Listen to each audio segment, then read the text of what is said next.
Alright, so just as a prerequisite, I've never made a video essay. I'm not super great at writing, editing, all that jazz. I'm just doing this for fun, so if I say something dumb, don't even worry about it. I'm just trying something here. Also, I'm going to be writing all of this down as if I'm addressing someone who knows about Bully or has played it a little bit, so I'm not going to outright spoil the whole story, but I'm going to talk about things that happen late in the game, so if you're unfamiliar, please pick up a copy and play through it. You don't even have to come back here afterwards, just play it. It's fun, I promise. A short while ago, I appeared in a video on the channel Bonehead Collective, where I was asked a few questions about why I think this game is good, and while you should totally go watch that video and subscribe to him, I kind of wanted to expand on why I think this game is amazing, and go into it with a bit more thought behind it, because on the spot I don't think I articulated it super well. Or as an adult and get something from it. Absolutely. When I was a teenager and I played it, it was me being a not very well liked kid in school, and then just finally being able to play it as a character that also shares my first name, punching the shit out of people. But as an adult, I very much enjoy continuing to punch the shit out of people. So that's kind of it. I'm gonna try and answer why I think this game is so good. Sorry if it sounds a bit weird or the editing is sloppy, I'm new to all of this and any feedback is appreciated. That out of the way, it's probably best to start at the beginning, so here we go. I think it's fair to say Rockstar's golden age happened on the PlayStation 2. They released exactly one fuck ton of different games on the system throughout its lifetime, and it's kinda hard to understand that nowadays.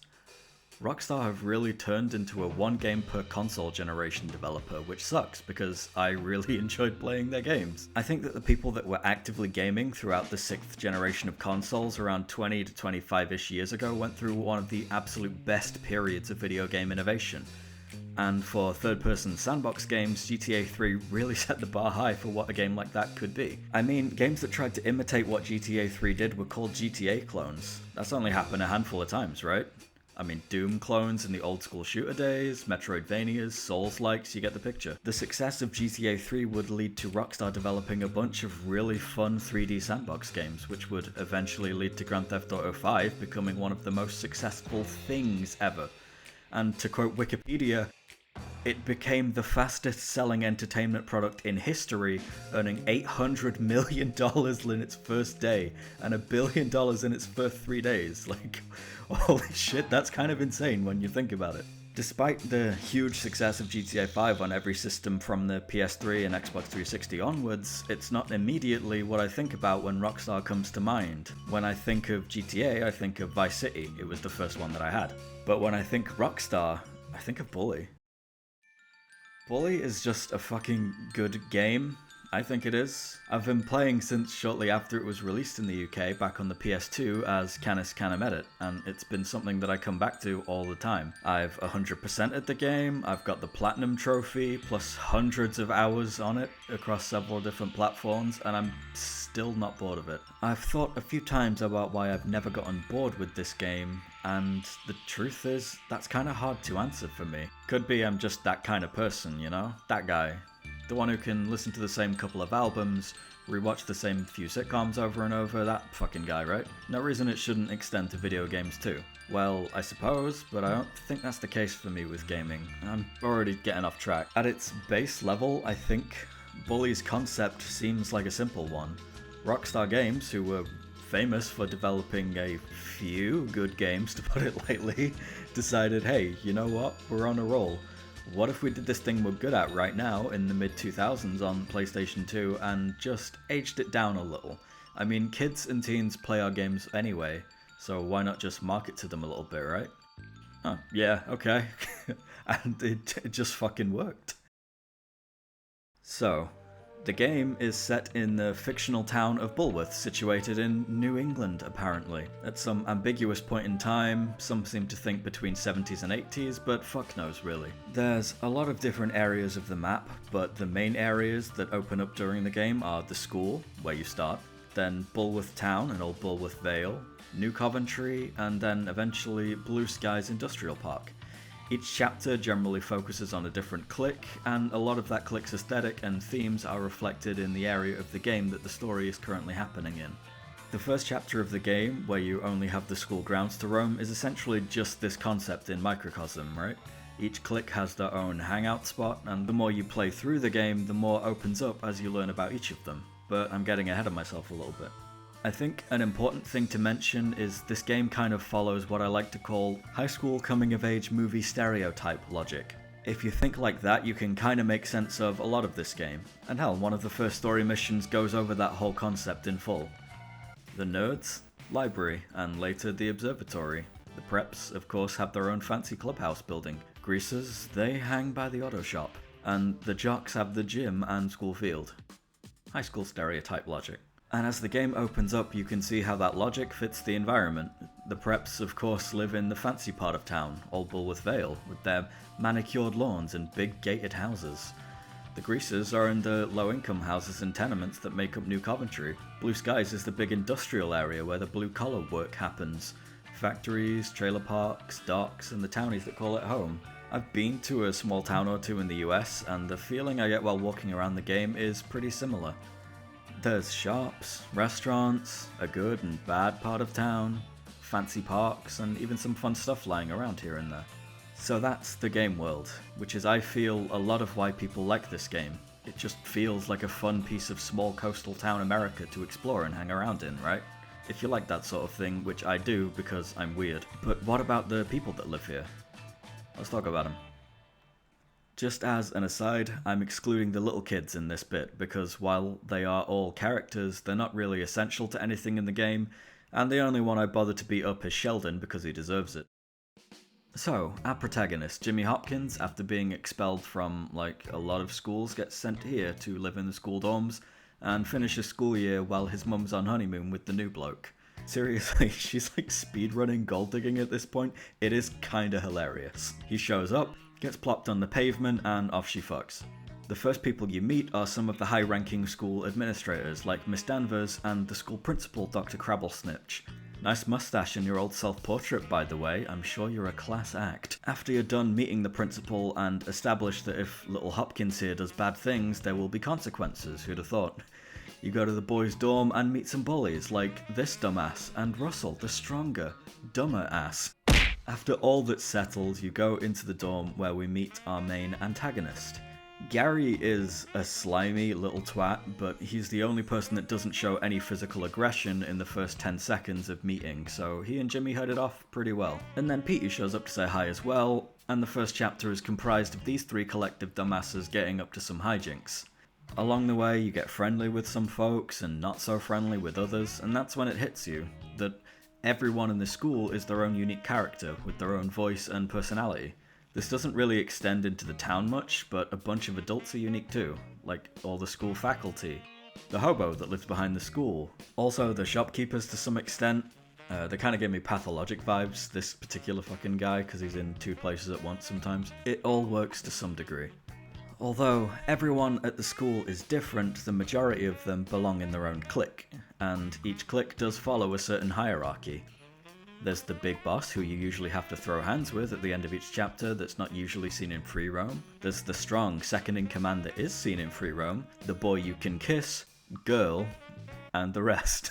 Sure, there are non-clique generic students, and some of those have parts in missions or minigames, like Eunice, whose cheeks don't even clap. It's a straight-up fucking round of applause, but everyone in school and all the townies are their own person. They have their own voice, their own personality, their own circle of friends. It just fits super well, and who you're doing missions for reflects that. Respect is a huge part of this game's feel, and it ties back into that high school movie logic I talked about earlier. You're getting friendly with all the nerds, the jocks are going to lose all respect for you. Why should they respect the nerds? And if you're cozying up to them, why should they respect you?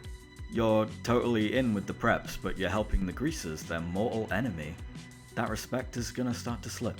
The cliques have their own wants and needs, and if you're going to be the one to help them out, of course, over time, and throughout the course of the story, you're going to earn their respect, and the level of respect people have for you is reflected in how other students interact with you. I just think it's super cool, man, and it lends itself to the small town feel of this game super well. It reminds me of school, like when something would happen in the morning and by lunch everyone is talking about it. But since you're the driving force of the story, it kind of feels like everyone is gossiping behind Jimmy's back. But it just works, and that's a really fun thing to have happen, in my opinion, anyway. I have a few minor criticisms, like, well, as soon as you're done with the story, everyone's respect is permanently at 100%. I would have maybe liked to have seen that fluctuate a little bit if you've been particularly nasty to some of them lately. Or maybe each clique only has one girl. Each one has their own unique mission, and the reward is them liking you and you can kiss them now, which is cool, I guess, but it still feels a bit weird. That aside, I genuinely love all these characters, and I never get bored of hearing all the dumb shit they say to each other in the halls or when you find them out in the town. That respect really is what you're going for throughout the game. The story is all about rising the ranks of every clique and proving that you're not going to put up with their crap. You start off as just the new kid who's not particularly liked by anyone, but with a motivated attitude, grit, and determination, you can beat up everybody who thinks they can mess with you. I don't think I'm going to say too much about the story really, because honestly, if you played it, you know, and I don't have much more to add about it. It feels great when you've finally proven at the end of Chapter 1 that you aren't one who can be fucked with, and as you progress, the other cliques start trying to test that. One by one, you learn more about the characters, their beliefs, and where they fit into this world. But I really enjoy the missions of this game. Again, the feeling of pulling high school hijinks is super strong. It can feel a little repetitive sometimes, where a few missions are resolved by, go here, beat up guy, get money. But honestly, the combat is super fun. I've never really minded. It's not just that though. Each chapter has a couple of fun, super distinct missions, and I guess I'll do a rundown right now of some of my favorites. There's Chapter 1, the fucking Halloween mission. It's just great. Pranks, no consequences, flaming bags of shit, it's got it all. Chapter 2, I really like the mission where you have to go throw eggs inside this little fucker's house. Fuck this guy. Chapter 3, the Tenements mission is super cool, and the mini-boss with the sledgehammer that you get to tear down the walls with is great. Chapter 4, the Funhouse one is such a vibe, it's weird, I love it. Stealing the bull costume and pranking all the jocks, I love that shit, dude. The Panty Raid mission, ooh, so gross, I hate Mr. Burton. Chapter 5, getting revenge on Mr. Burton with Zoe by, yeah, that. Throughout the whole game, missions are fun, varied, and there's enough there to keep it interesting throughout. It's ridiculous when it needs to be, cliche in the right way in my opinion, and almost every interesting part of the map you encounter is shown off one way or another through the missions, which always made me want to go out and explore more of it. Of course, story missions were only a part of the game as a whole. There was a lot more to do. This game is made up of a lot of different interconnected systems, so I think it's time I talk about them. We got an interesting map with a variety of characters that tell a fun little story, so what else is there? Well, for one, something I've already mentioned, fighting. It's not just your simple GTA, few punches and you kick them when they're down. Now you've got hit combos, grapples, throws, pins, and nut drops. Melee combat in this game just feels fluid and natural. You can lock on to anyone in the game in the same vein as the 3D Zelda games and, eventually shit like Dark Souls, to use a couple of examples. And it's not just for fighting.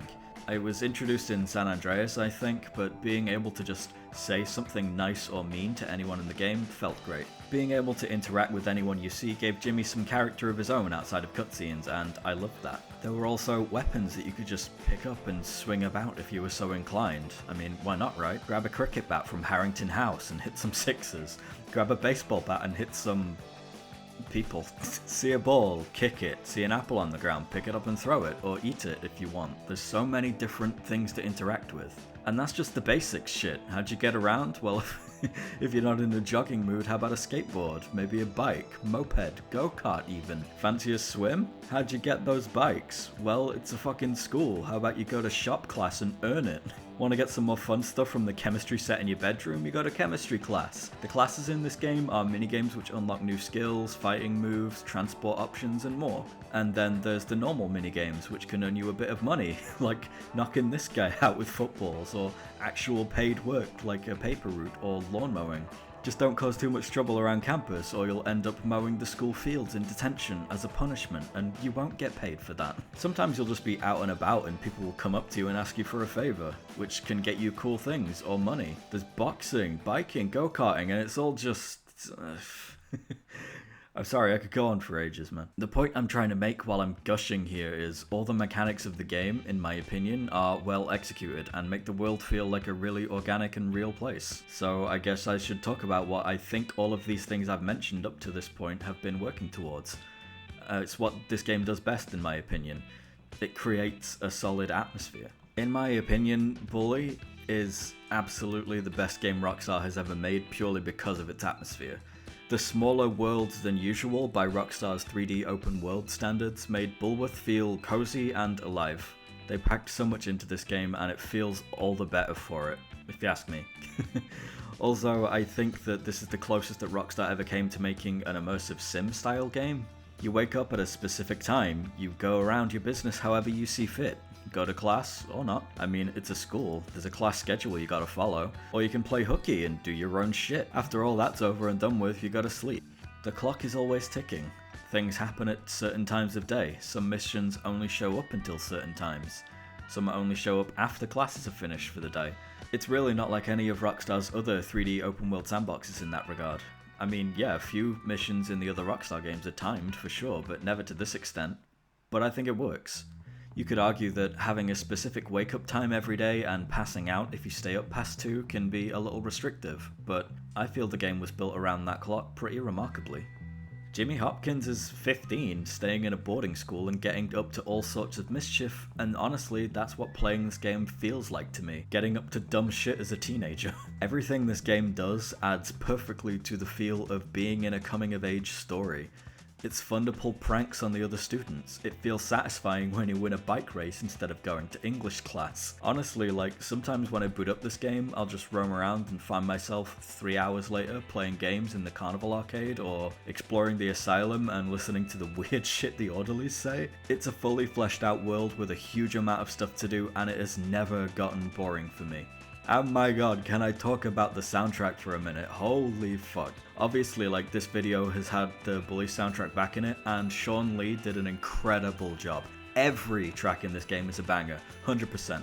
All the clicks have their own battle music, certain missions have a special score, hell, even walking is memorable because of that bass line that just manages to get me bopping along with it every time. And again, it may come off as repetitive to some, but for me, it just never has. I've listened to this soundtrack for years, it always puts me in a great mood, and for me, it's one of the most memorable soundtracks in gaming, up there with the best. Sean Lee, blessed be his name, thank you. And also, while I'm on the topic, the sound design was, for the most part,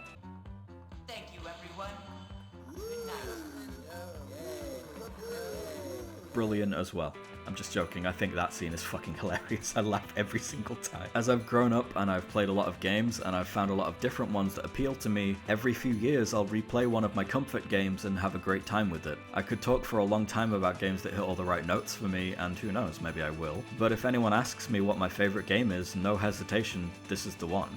Way back when I lived in kind of an isolated community, I didn't have any neighbors and my nearest friends weren't close enough to be in walking distance. When you sit down to play a game and it clicks for you, there's really nothing else like it. So on those long evenings where I'd be sat at home alone with nothing to do except the homework I was trying to ignore, exploring Bullworth was a great escape for me. And yeah, I'm obviously looking at this game with nostalgia goggles on full pelt, right? But I still enjoy playing it.